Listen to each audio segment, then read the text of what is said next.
ரொம்ப ஸ்டைலிஷான படம். அந்த காலத்தில் ரொம்ப பெரிய எதிர்பார்க்கப்பட்ட படம். சில நேரங்களில் மிஸ் ஆயிடுச்சு. இப்போ அந்த படத்தை கொண்டாடுறாங்க. இப்போ இருக்கக்கூடிய தலைமுறைக்கு அந்த படம் கனெக்ட் ஆகுது.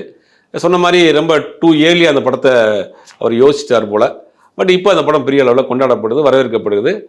ஏற்கனவே அந்த படத்தை கொஞ்சம் டிஐலாம் பண்ணியிருக்காங்க, டிஜிட்டல் பண்ணிலாம் ரிலீஸ் பண்ணியிருக்காங்க.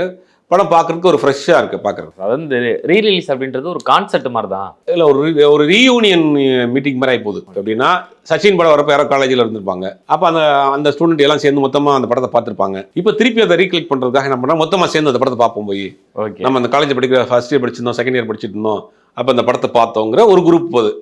இன்னொரு குரூப் என்ன ஆகுதுன்னா, அந்த டைமில் விஜய் படத்தை எப்படி கொண்டாடி இருப்பாங்க, எங்கள் அண்ணன் போய் பார்த்தான், எங்கள் அக்கா போய் பார்த்தாங்க, எங்கள் அப்பா பார்த்தாரு அப்படிங்கிற ஒரு குரூப் இருக்கும் இல்லையா, அது கேள்விப்பட்டு அந்த கும்பலோட அவர் போகுது.